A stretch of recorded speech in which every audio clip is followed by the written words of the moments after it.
pense que 98, c'était vraiment le début où on voyait c'était quoi l'immigration. Moi, je suis vraiment un vrai immigré, hein. Voilà, je ne suis pas descendant d'immigrés, j'ai vraiment immigré de l'Algérie à la France dans les années 80. Mes grands-parents sont nés en Algérie, leurs parents sont nés en Algérie. Ma mère et ma tante sont finalement les premières à être nées sur le territoire français. Art et histoire. Mémoire d'immigrés. Il était une fois la France. Une série documentaire d'intérêt général pour parler calmement d'immigration. Premier épisode, Destin croisé. Une rencontre entre Anna Puzna, artiste, et Ahmed Adef, président du district 93 de la Fédération française de foot. C'est vrai que quand tu dis du positif, ça ne gagne pas dans les médias.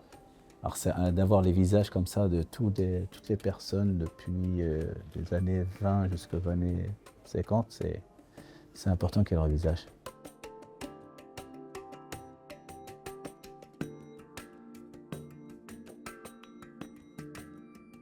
L'immigration, ça peut être italien, polonais, on voit arménien, il y a même russe.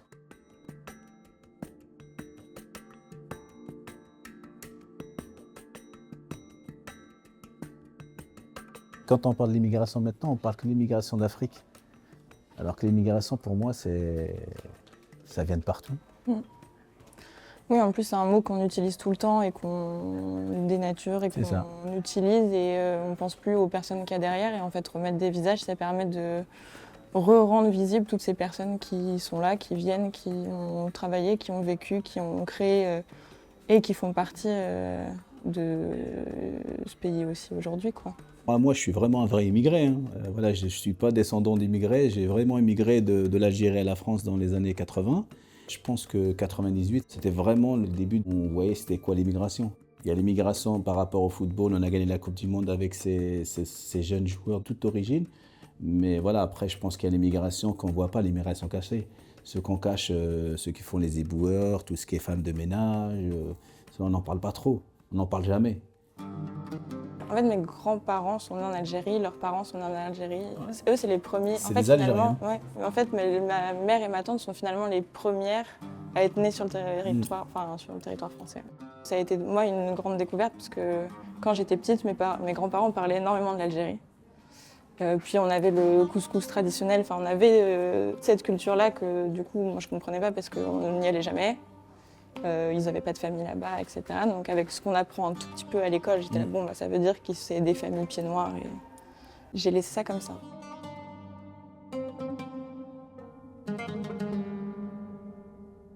Et à un déjeuner, j'ai dit à mon grand-père, bon, bah alors, est-ce que vous pouvez me raconter un peu? Donc vous êtes pieds noirs. Il me dit, mais non, pas du tout pieds noirs. Je dis, comment ça? Et il me dit, mais on est juifs. Pour moi, la religion, ça n'avait pas d'importance. Je me disais, mais moi, je m'en fiche que tu sois juif, qu'est-ce que ça change? Il dit, mais ça change tout, c'est pas du tout la même histoire. Donc c'est là où ils m'ont raconté toute l'histoire en fait, des Juifs d'Algérie, qui était une communauté du coup différente et qui ont reçu en fait la nationalité française avec un décret quand la colonisation française est arrivée en Algérie. Décret Crémieux, 24 octobre 1870. Les Israélites indigènes des départements de l'Algérie sont déclarés citoyens français. C'est-à-dire que même avant que les Français arrivent, ils étaient déjà là-bas. Voilà, parce que je pense qu'ils vivaient bien entre juifs et musulmans, ça se passait bien. Oui, après avec les différends qu'il y a partout, quoi. Mais donc c'est leurs grands-mères qui ont en fait changé de nationalité. Donc on a retrouvé par exemple le premier papier d'identité française de la grand-mère de ma grand-mère. D'accord. Et même ça se voit au niveau des prénoms. Et du coup, j'ai fait toute l'étude avec eux où leur grand-mère et après leurs ancêtres avaient des prénoms arabes. Et après la colonisation française, tous les prénoms sont devenus français. Mais après l'origine, on est cousins. Ouais, c'est ça. Eux considèrent que la nationalité française pour eux était une chance. Donc, ils n'en veulent pas à la France pour ça. Par contre, mon grand-père, lui, ne se sent pas chez lui en France. Avant que la France arrive, tes grands-parents, tes arrière-grands-parents, ils vivaient bien. Ouais. Voilà. Ouais. Compliqué. Hein. En espérant que ça va s'arranger, je sais que c'est compliqué, mais ça doit être dur pour eux de ne pas retourner parce que c'est vrai que moi, déjà, rien que moi, en tant qu'Algérien et immigré en France, quand je suis retourné en Algérie, j'étais ému de revoir mon village, là où j'ai grandi. Alors t'imagines Je sais que pour ma grand-mère, c'est plus facile dans le sens où elle a vraiment décidé de tourner la page et c'est bon. Et mon grand-père, il a une beaucoup plus grande nostalgie, très forte. Moi, j'avais des contacts avec toutes les communautés, en fait. Et pour moi, il n'y avait vraiment pas de problème de différence. Je suis à Alger au service militaire. Je termine mon service militaire le 10 novembre. J'embarque sur un vieux rafio qu'on appelle le Djebel Zira. Et donc, je quitte à 4 heures une des plus belles baies du monde, la baie d'Alger. Et je la vois s'éloigner. Arrivé au crépuscule, elle s'éclaire. Je vois que la lumière et je quitte mon pays. En fait, quand mes parents, ils ont vécu dans les années juste avant 62, ils étaient en France. Ok, Ils vivaient à Lyon. Mais quand la D'accord. guerre a éclaté, ils avaient trop peur, ils sont repartis en Algérie. ok. Ah, du coup, ils avaient trop peur d'être algériens en France quand la guerre a éclaté. Voilà, donc ils sont voilà, ils sont Ok. repartis là-bas quand ça commençait à... Il y avait des assassinats. Mon père, il a préféré prendre ses enfants et repartir en Algérie. Moi, c'est bizarre. Tous les grands, ils sont nés en Algérie, en France, et tous les petits sont nés en Algérie. Ah, c'est l'inverse. C'est l'inverse, ouais.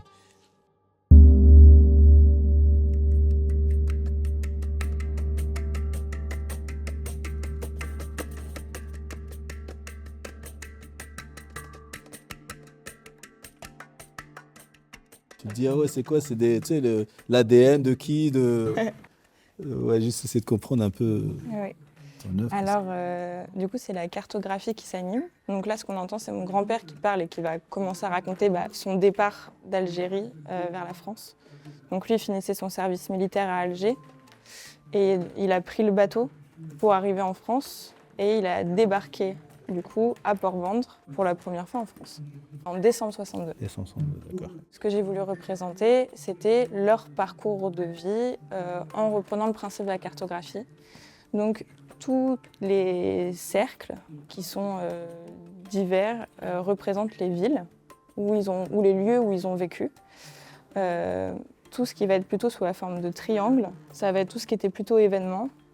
Les lignes sont tous les trajets qui se sont déroulés au fur et à mesure et tout ce qui est les nuages qui tournent autour des lieux sont à chaque fois les émotions que j'ai perçues dans le discours. D'accord. Et ça, alors là, c'est la première ville, c'est Donc ici c'est Alger. Alger. Donc ce que j'ai voulu c'était garder quand même l'aspect géographique qu'on a en tête, donc avoir le nord de l'Algérie sur les 3 écrans du bas, la Méditerranée au milieu et la France sur les 3 écrans du haut. Et donc j'ai fait mon grand-père en bleu, ma grand-mère en jaune, et quand ils sont ensemble, du coup ça devient vert. Et tu mets pas tes parents?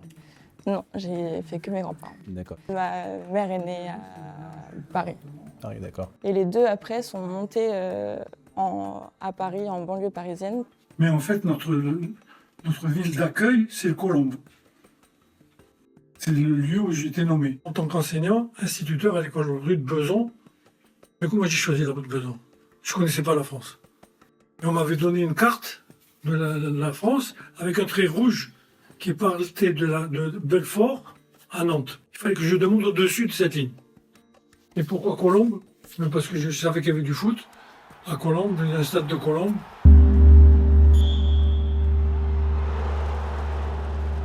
Je sais que Pelé a fait un seul match en France, justement, c'est à Colombe. Un match avec le roi Pelé, c'est énorme, c'est énorme. Quand on parle que le football, c'est un sport universel, c'est vrai, c'est important de le dire, parce que par le biais du football, on peut apprendre à connaître d'autres personnes, d'autres cultures, d'autres origines.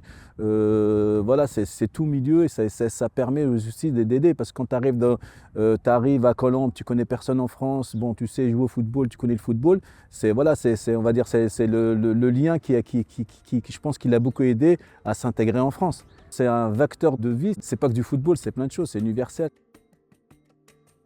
Le football que Montfermeil, ouais, c'est avant tout une famille. C'est-à-dire que nous, quand on vient jouer au football, on ne regarde pas d'où tu viens, de quelle religion, de quel pays. Voilà, on prend tout le monde et je pense que c'est ça qui a fait la fierté et ce qui est Montfermeil maintenant, le club de foot de Montfermeil. C'est famille, c'est ouvert à tout le monde et on ne regarde pas si t'es noir, jaune ou vert. Il y a une diversité incroyable. Tu as toutes sortes d'origines, maghrébines, africaines, asiatiques, français de souche. Souvent, quand on parlait de Montfermeil, on parlait en mal. Mais il y a même des médias, quand ils sont arrivés, quand ils se sont rendus compte que mon secrétaire général, il était d'origine, pas d'origine, de confession juive, ils ont été étonnés. J'ai même un papa qui avait une grosse croix, tu sais, sur le côté. Quand ils voyaient ça, ils étaient étonnés. Ils disent comment ça? Et alors, tu sais, ils nous prennent pour des sauvages, pour des voyous. Alors que nous, on est ouverts à tout. Il y a une diversité incroyable. Je pense qu'on descend tous, on va dire, du même papa et de la même maman. Et l'objectif, c'est de pouvoir avancer. C'est pour ça que le football de Club Montfermeil, il est là où il en est maintenant. Il y a des jeunes, ils n'ont pas connu 98, mais quand ils parlent de Zidane. Ils parlent de Zidane et tous les autres joueurs qui sont autour. La plupart que ce soit des licenciés ou que ce soit même des Français ou même des immigrés, ce que vous voulez, ils veulent tous voir Zidane à l'œuvre. Il a gagné 3 fois ou 4 fois le championnat d'Espagne, 3 Ligues de Champions en tant que coach, 1 Ligue des Champions en tant que joueur. Il a un palmarès énorme, mais c'est Zidane. Zidane, c'est... Voilà, et je pense que c'est important, et je pense même par rapport à son histoire, par rapport à l'histoire de l'immigration, à son père, à sa mère, à toute sa famille, à devenir sélectionneur de l'équipe de France, origine algérienne, hein. Je pense que ça peut être très très bien. Et je pense qu'il y a beaucoup de gens qui souhaiteraient le voir à l'œuvre d'ici 2026. Et je pense que ça va se faire. C'est vraiment en faisant ce projet que j'ai vraiment découvert leur histoire aussi. Parce que je l'avais que par bribes. Et j'avais jamais compris ni l'ampleur que ça avait été pour eux de partir, ni leur vie qu'ils avaient quand même déjà construite en Algérie. Et toute la réinvention qu'ils ont dû faire en arrivant en France. Et les difficultés qu'ils ont rencontrées en arrivant aussi ici. Et mon grand-père en parle beaucoup parce que lui, il a vraiment ressenti très fort au départ l'exclusion aussi. Mais il disait que ça l'avait beaucoup aidé aussi, par exemple dans les primaires, collèges où il travaillait, de parler arabe par exemple. D'accord. Et ils ont eu 2 filles, leurs 2 filles sont nées en France. Et c'est ce que mon grand-père raconte, il dit que pour lui, l'intégration en France a vraiment été ces 2 filles. C'est les 2 filles qui ont permis à eux de s'intégrer. D'accord. Voilà.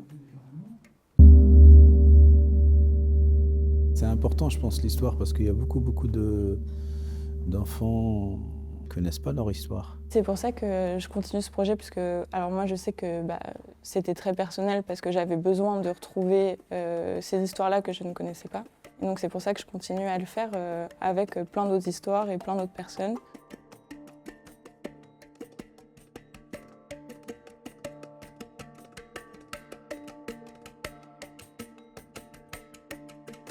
Donc quand c'est des jeunes, même plus jeunes que moi, c'est plutôt les initier à ce travail-là. De dire, vous ne connaissez pas forcément vos histoires, quelles questions on peut poser, comment on peut y accéder et pourquoi c'est aussi important de la connaître. Et après, de travailler aussi avec des personnes âgées, comme j'ai travaillé avec mes grands-parents, pour qu'eux puissent parler aussi de leur parcours.